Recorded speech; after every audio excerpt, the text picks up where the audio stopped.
Welcome, everybody. Welcome to today's Winter Solstice training. I am so excited about today. There's been so many questions that have come up about this. So I'm here to answer your questions to the best of my ability, because I'm not saying that I know it all, but I'm telling you what I've seen, what I've heard, what I've studied. And so we're just going to piece all the pieces together and then see what we come up with. Who is here? Where are you from? Put your name on the comments. Put where you're from. I can't stop laughing at that post. Okay, so today we are going to not only talk about the winter solstice, but then everything that's going on around that subject, because there's a lot of talk about it. I don't know what you've heard. I don't know what you know about it. So we're just going to try to cover as much as possible within this short time frame, like I tend to always do, like all this information in a little bit of time. So let's see. All right, so winter, what does that mean to you? The winter time is the time when everybody hibernates, where animals hibernate, where the leaves fall off, where it's death. It's the death of the old, preparing us for a new chapter where we begin in springtime to have a rebirth of the entire year cycle that happens fractalized. It happens within the second, within the minute, within the moment, the hour, the year, etc. And it continues on with the seasons. It continues on the cycle with the 12 zodiac signs, how we go into each sign for 2,000 years. Then it goes into the Yuga cycle, which is the Iron Age, the Bronze, the Silver, and the Golden Age. So it goes from so much to so little, from so little to so much. And it's basically as above, so below. So we're just going to cover all of that, how that works. What is the Aquarian Age? Because we're shifting into that. So there's a whole bunch of brand new energy coming about. And people just want to know how to handle it. What do we do? What is the best tools? What if, all of that. So we're just going to cover all of that today. Say what one more time? Hi. Okay, let me see what is going on. I can't see the messages from there. Hold on. What did I say one more time? It's got a 30-second lag for some of you that don't know, so I might not see the comments until later. And I can't get to it. I'm stuck on that one jiffy, guys. Hold on. How am I stuck there? There we go. Oh, okay. Yeah, rewatch it later because I have no idea what you're talking about. Okay, so the winter time, we've gone through the cycles, right? And so this happens to us as the cycles shift throughout the day, they shift throughout in the seasons. And so this season, it's really all about, actually, let me go to the next one so you can see what I'm talking about. Yeah, the fractalized version of life. So this is very important. I want you guys to take a look at this chart because I'm going to try to break it down as much as I can to make it kind of relate to what's going on right now. Let me make this bigger. All right, so if we look right here at the left where it's the east, you're going to see the spring equinox on March 21st. That's Aries. That is spring. That is the beginning of a new chapter in that cycle that I'm talking about. As you continue on with the cycle, the above is all spring and summer. And then you come to the bottom on the far bottom right corner, and that's the fall, right? Right at the bottom of the line where 6 o'clock would be on the clock, that's the winter solstice. That is the time. So we have the two equinoxes, equal day, equal night. And then you have the solstice on the top and on the bottom. When it's June 21st, we have the summer solstice, which is the longest day of the year. And then when it's at the bottom, we have December 21st, which is the winter solstice, which is the shortest day of the year, longest night. So why is that? And we're going to go over why that happens, the sun, what it's doing and what it's creating, and how that affects us energetically, because energetically we're being affected by the transition of each constellation that it passes, that the sun passes through. So at the bottom, when it gets to, okay, the fall is here, we're going into hibernation mode. December 21st, it symbolizes, okay, this is that chapter where now we're going into the darkness, the part where, which in this case would be here. The darkness is all about where we are collectively.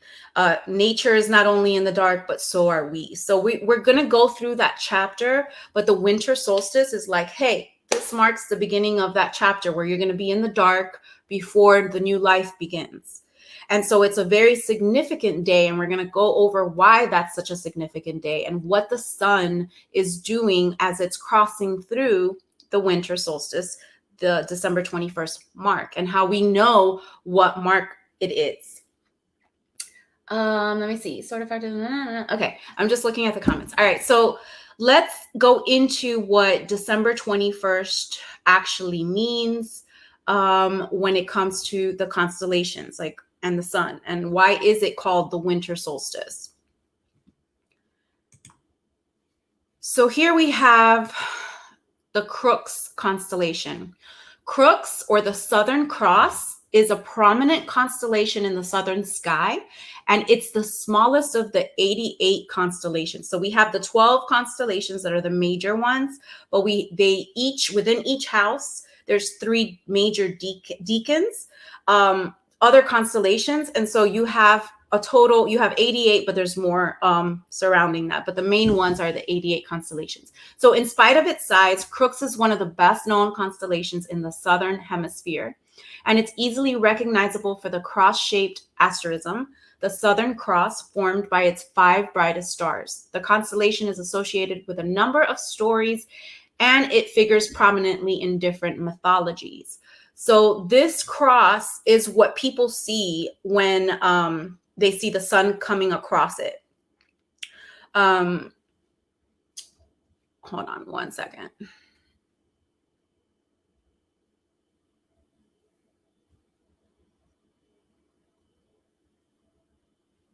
Okay, sorry.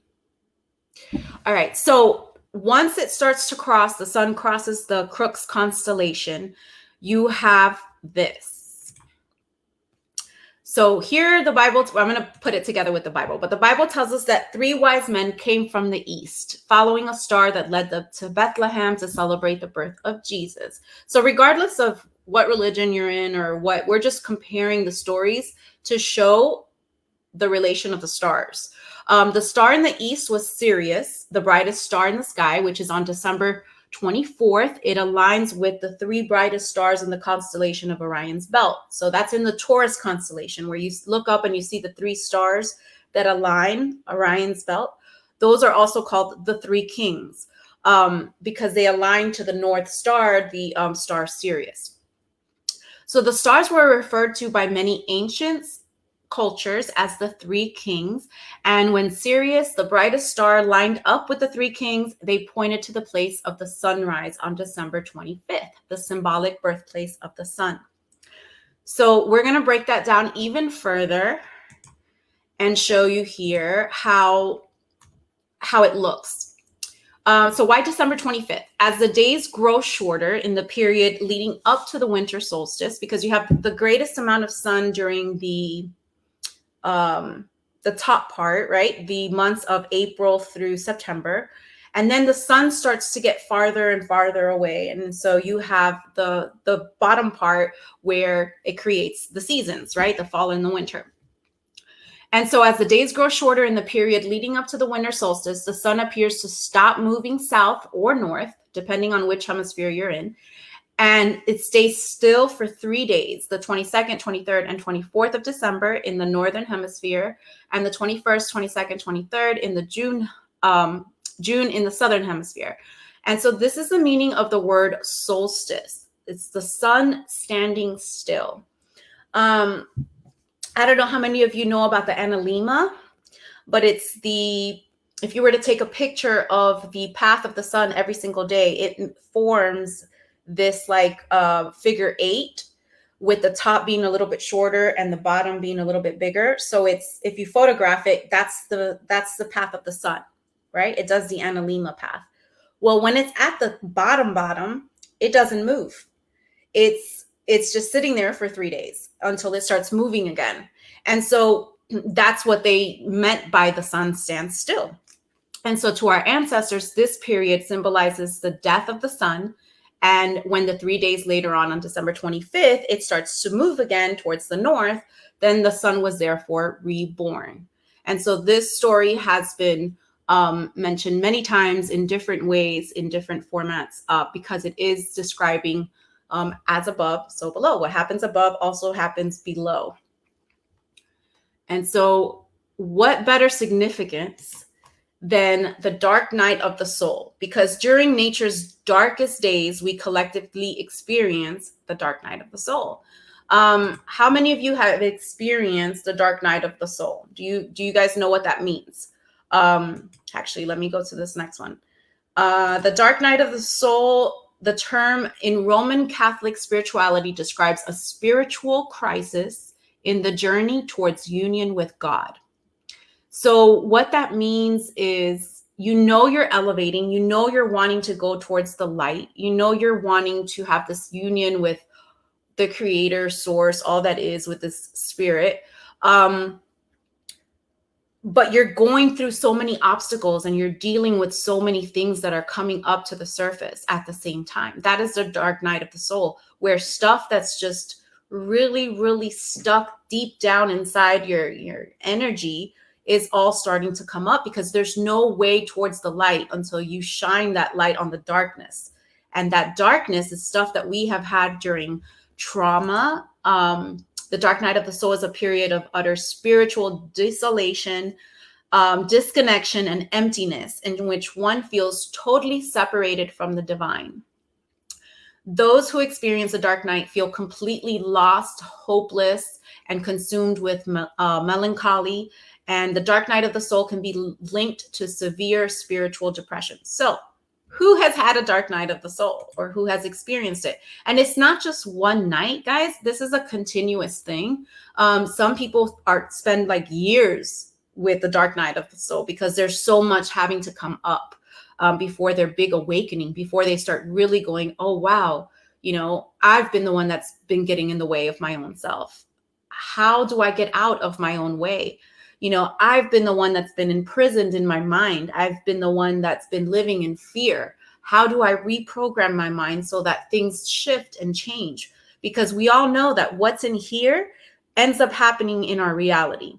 So first, we have to kind of be aware of what's going on in here. And most people don't become aware because they are suppressing the stuff that's dark that they've had from trauma, from things that they've just buried because they couldn't help, and they couldn't deal with it at the moment, right? So they just put it down, they put it aside, and they said, I'm not gonna deal with it at all. And they buried it under the carpet. But it's that time where, if you're gonna deal with what's there and you're gonna clean everything up, you have to look and see what's under that carpet. You gotta go, okay, I don't need this anymore. It doesn't serve me. Why am I, for example, addictions? Why are people addicted to things? There's always a root of the problem, but they don't look at the root of the problem because there's denial around it, or because there's misconceptions around it, or misbeliefs. So there's so many different layers to it that we need to become, at the end of the day, very aware of what our dark energy is doing to us, that we may be blindsided to. We might not be able to see that. Does that make sense? Let's see. All right, so let's talk about the 5 signs of the dark night of the soul. Things that you once accepted no longer serve you. So this could be anything from a relationship, a job, or a living situation where you feel the need to just leave the situation immediately because it just doesn't resonate with you anymore. That's happened to me a couple of times where I've shifted from one chapter to another chapter and I'm like, I just don't feel this anymore, or certain friends that I just don't resonate with anymore. So that's one sign. The next is you start cleaning or decluttering physically, detoxing. So saging, using purified essential oils for no apparent reason. You're just wanting to like clear the air. You're wanting just to clean things up because you know that if you clean things up here, you're starting to clean things up here. So sometimes as we ascend, we might go and do this naturally.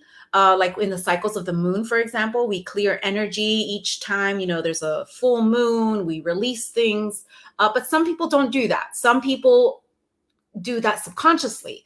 Some people are just not aware at all and then don't do it at all. So there might not be an astrological connection to doing it. You just feel the need to do it. And this might be something that could signalize that you're going through the dark night of the soul. So in a way. Number 3. How do I get to number 3? Number 3, you feel extremely exhausted. Who feels extremely exhausted lately, especially after this? What did we have? We had a new moon in Sagittarius and we had a solar eclipse. Solar eclipses are very, very intense because the energy is all about really pushing you through that canal, pushing you through that. It's like we're being birthed into a new age and we're just going through that canal where things are just feeling tight and you can't wait to get out and you're just like, where's the light at the end of the tunnel? So that uncomfortable feeling is what usually happens after an eclipse. All these things start coming up into our reality where we're like, seriously, do I have to go through this? I'm exhausted. I can't anymore. I don't have the patience. But it's all that stuff is clearing up. It's coming up to the surface. It needs to come to the surface. And during those times, that's when you want to rest. You want to give yourself some downtime to allow it to process.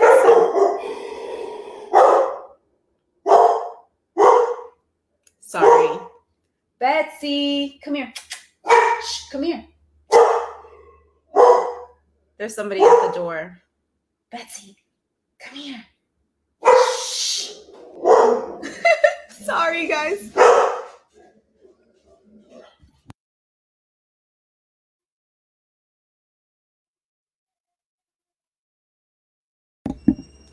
Sorry. All right. So give yourself downtime so that things can process smoothly. I'm sure she'll shut up in just 1 second. All right. So 4. Plainly stated, you feel horrible physically and emotionally. So you're getting not just exhausted physically, but you're drained emotionally, you're drained energetically, you're drained mentally. You're just like, I've had enough. I can't anymore. I'm beat down.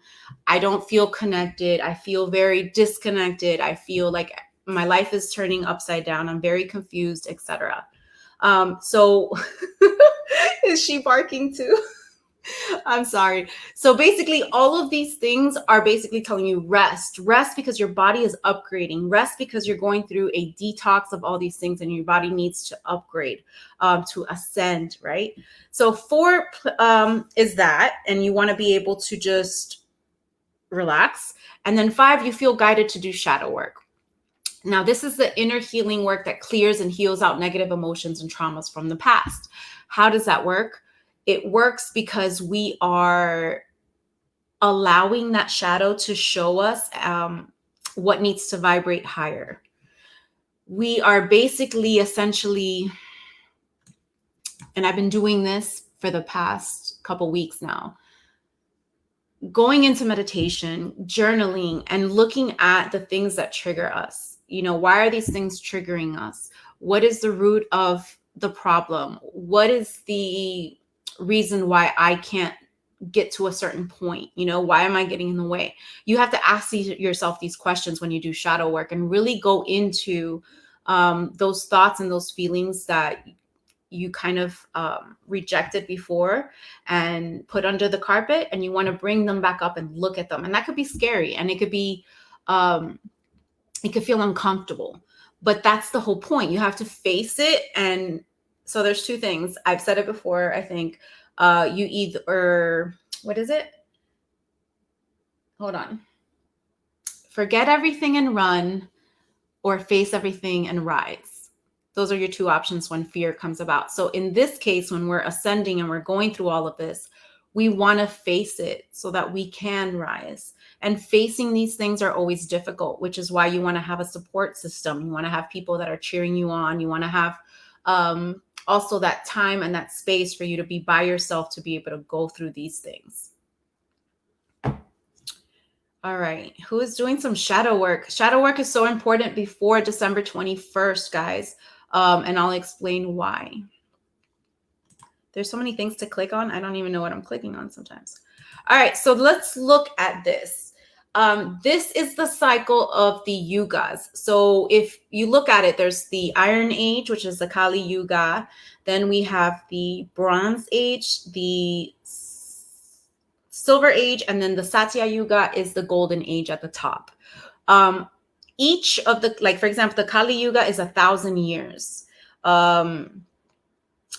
You have to look at the fact that this is happening like seasons, just like the seasons in the year. And so what we're doing right now is we're shifting from the Iron Age, the Dark Ages meaning our conscious was in the dark, to now something a little bit brighter. Now we're not in the Golden Age, and we're not and peace on earth, but it's getting lighter and brighter than it was before. And what does that mean? That means that we are now elevating our consciousness. Our intuition is being kind of downloaded to us a lot quicker. We're not easily brainwashed as we were before, back in the Kali Yuga. So all of this shift is happening. And you can see right here at the bottom on the left where it says 1700, 1900 and present. It's like we're right there at that edge of shifting consciousness. So you see that big division between people that are very asleep still, that are in the dark with their consciousness, and those that are already awakening or have been awakened. And so that big difference we're seeing because we're right there in that middle of shifting. We're just in the middle of a shift, and this is what's about to happen. Who has a question? Do you have a question, Rashid? All right, let's get to the next slide. All right, so we have some people that say it'll be a grand solar flash. I don't know if you have heard of the Carrington event, but this was something that happened a long time ago where there was a big boom and the telegraphs went down, ways of communication went down. There was a big kind of like an explosion of light. And so that's why a lot of people are saying, by the way that everything is looking and the Schumann resonance of the earth, which is kind of like the heartbeat of the earth, it's just at a point where it's shooting. It's a lot. And so we are thinking that maybe it could happen again, right? So there's some people that say that this is what could happen again, and we don't know. We're unaware of it at the moment. There's also those that say that we're going to see the Great Northern Lights. So how many of you have heard about the Great Northern Lights? I think the last time that it was seen after the boom, it covered, I think, most of the, well, all of the north, but all the way down to Hawaii, I believe. So it was all basically the northern part. And so it doesn't matter what way that you look at it. There's, let's get real right now. There's people that are looking at this from a globe point of view. There's people that are looking at this from a flat earth point of view. There's people that are looking at it from, actually, let me get to the next slide. There's people that are looking at it from the plane of inertia within the cosmic egg point of view. So it doesn't matter what way or what theory or what you believe in. There's something happening December 21st. So is it something that we're going to see right away? Is it something that we're going to look in the sky and go, oh my God, everything's changing? We do know that the certain Uranus is returning. Uranus is also, if you look at the name Uranus, means heaven. So when it says heaven is at hand, it also means Uranus is at hand. And I'm not correlating and saying that it's the exact same thing, that it's just Uranus, but it's funny that that happens to be the translation for it, or where the root of the word comes from. So we have all these conjunctions and the alignment happening. And so what does that mean? That means that we're going to be able to see astrologically the planets, or astronomically the planets lining up or being seen closer, and that we're able to see the skies clearer because the sun is at its lowest point. So that's going to be interesting regardless whether we see something or whether we don't. But here's the main point. Doing shadow work. Who said nope, doing shadow work? Oh. The whole point is that we are shifting into the age of Aquarius. So before we were in the age of Pisces. So let's talk about what Aquarius is. What is it? When is it? And how is it going to affect us? Because that's really what it comes down to. We are shifting into something new. How is it going to affect us? What is it that we need to be on the lookout for or be aware of? And, you know, what we don't have to be in the lookout. So first, let's go into these Bible verses because I think they're so cool, because they're associated with the Mazzaroth. Mazzaroth in the Bible means zodiac. And so let me show you. Luke 22:10 says, and he said unto them, behold, when ye are entered into the city, there shall a man meet you bearing a pitcher of water. Follow him into the house where he entereth in. Now, each of these, Aries, Pisces, Aquarius, Capricorn, Sagittarius, Scorpio, each of these are houses in astrology. Back then, women would be the ones carrying pitchers of water, not men. And so think about it. This is symbolic. And because everything is said in metaphors, dark sayings, and allegories, think about what it's actually saying. So it's not really telling you, hey, you're going to go to a city. I'm not going to tell you what city it is, but you're going to go to a city and there's going to be a man there with a pitcher of water, and you're going to follow him into the house that he goes into. So right there, you know that that's not like literal. Right there, that should tell you, okay, it's symbolic. It's trying to tell me something. What is it trying to tell me? And ye shall say unto the good man of the house, the master saith unto thee, where is the guest chamber? Where shall I eat the Passover with my disciples? So the Passover, you're passing over from one age to another. Because I believe before this, it asked like, you know, when are you coming back? You know, it's like, oh, you'll see, this is what's going to happen. So this is what the Passover is happening. And you're passing over from one age to another. What do? Follow into the house that he enters in. So, and he shall show you a large upper room furnished. There make ready. So what this is saying, when it's talking about the upper room, we've concluded before that as above, so below. What happens above happens also within us, you know, as within, so without. And so this is talking about the upper room, which is the 90% of the right hemisphere. The 90% we don't use, the spirit. So we have the left, we have the right. Go into the upper room. That means go into meditation, go within, go to your spirit. Everything is furnished there. Everything is already ready. You don't need anything of yourself. You don't need your ego. You don't need your cardinal mind. You don't need any of that. You just need to be. And so what it's saying about Aquarius, because this is the age of Aquarius that it's going into, is that the element there is different. So the Pisces age was all about belief and doubt. You know, I believe, I doubt. I do this or I don't know, you know, just very like this. Whereas, and it was a water sign, whereas Aquarius is an air sign. And so it's all about mental thinking, intuition. So Uranus will awaken minds to the awareness of spiritual laws that govern life. This is what the planet energetically influences us with. And then also Aquarius is all about life, the liberty, and the pursuit of happiness. It's about freedom. So we're going to see a lot of people start to wake up for their freedom, start to wake up for the pursuit of happiness, things like that, individuality, and their intuition is going to be out of the roof. Like, people are going to start getting these downloads, these visions, these, telepathy, things like that really fast, because now we're going to be in that energy that is allowing all of us to get there if we want to. So Aquarius is about raising the consciousness of mankind to a higher spiritual, humanitarian level of peace and brotherhood. This is why you see a lot of this going down. But like I said, you have that opposite effect where people are still very much asleep. So what does this mean? What does this mean when we shift from one to the other?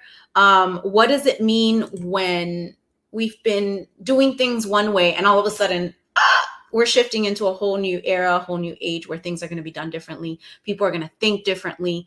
What does this mean? Are you ready? Are you ready for all of this? Have you done your shadow work? Are you trying to be the best that you can be energetically and be at a really high vibe so that when this transition happens, it's not as hard? Because really, the more you detox, the more you do your shadow work, the more you try to elevate yourself, the easier it is to transition into this new energy. But it does mean that you have to change. And a lot of people are scared of change. A lot of people don't want to do what you need to do in order to level up. And we want to have this, we want to love our lives. We want all this great stuff, but then we don't want to do the work or show up to these things that get you there. So at the end of the day, whose fault is that? It's our own fault. We make the choices. We can decide where we want to be. How do we want our life to be by the choices that we make every day? So what questions do you have about all of this? Because I just threw out everything at you. I'm going to sit right here and have a coffee while you guys let me know what questions you have. Hi, Sarah. I'm glad you joined. I know, go back and see some of it, but basically, you know what it comes down to. For the other shoe to drop. Yep. So she's saying, Sarah's saying, feeling lately like I'm just waiting for the other shoe to drop in my life and in the world in general. Very heavy. And that is that birthing stage that I was talking about. Like, you're in that tunnel and it feels awful and you don't know what's going on. And yeah, it's look at this year. I mean, it's been one of those years where you don't know what's happening. We don't know, the vaccines. We don't know about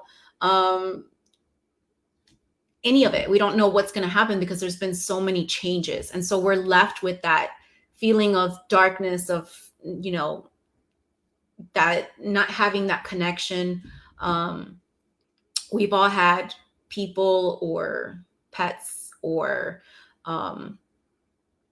others that have transitioned on, and there's going to be many more that just will not be able to shift into this new transition, into this new stage or into this new energy. And so we have to be prepared for that. We have to be prepared mentally. I have been listening to the spiritual community talk about this event for the last, I can't remember how many years, 7 or 8 years now.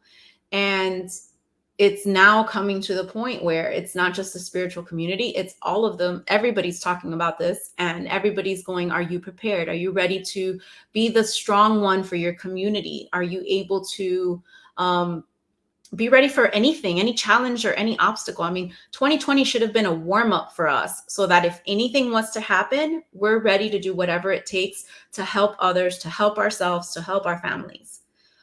Because really that's what it comes down to. We need to help everybody so that we can eventually come out of this dark place that we've been in. 21st, 22nd, 23rd, meditate extra. Exactly. Yes.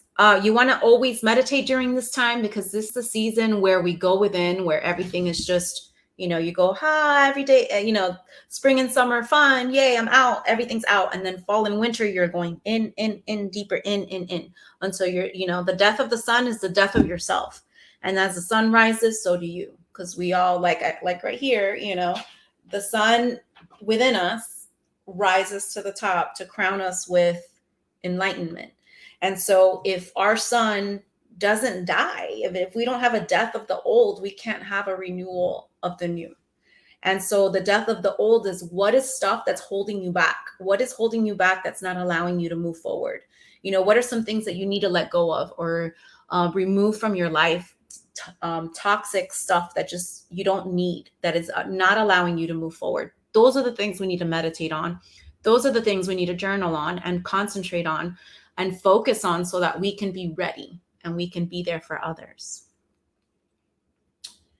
Let's see, did I miss anything? Do some meditation, some shadow work. I'm in this program where for the last week, we've been doing nothing but meditations every single day, just to clear ourselves. Like I said before, I'm doing shadow work. I'm doing a lot of meditation. And a lot of things are coming up. And so I'm having to sit back and just think, okay, why are they coming up? Why are these mirrors happening in my life? What am I doing? So it's very important to take a look at that. And, are you ready? Are you ready for anything that is to happen? If it does happen, that's really what it comes down to. Does anybody have any more questions? Is everyone ready, prepared? Going to start meditating. I think that on the next one is the Taurus field that I'm going to do next Wednesday at 1:00. And then I think there's one more Wednesday for the end of the year. And I believe that's either the 29th or the 30th. I'm not sure. So that following Wednesday, I was thinking we should do a meditation in here. What do you guys think? Do like a guided visual, not guided, the guided imagery like I did during the Dimensions workshop, and do a meditation so that we could start the year on a higher elevated note. What do you guys think? I think that's what I'm going to do. All right, guys. So thank you for joining me. If you don't have any questions, if you do have more questions, or those that are watching the replay, feel free to put it on the comments and I will respond to it later. And then, yeah, it's next Monday. If nothing happens, nothing happens, but the energy will start shifting. You'll start noticing, as soon as you start working on yourself, you'll start noticing how fast things are going to shift. So keep doing the work, keep loving your life, try to love your life as much as possible, every moment. You don't know when it's the last. And just try to change somebody's life in any small way you can, even if it's a smile, even if it's telling them they're great. Lots of people don't get to hear it. So, all right, guys, thank you so much for joining me. I will see you next Wednesday. Hope that everyone has a great winter solstice next Monday. And that's about it. I'll see you then. Peace.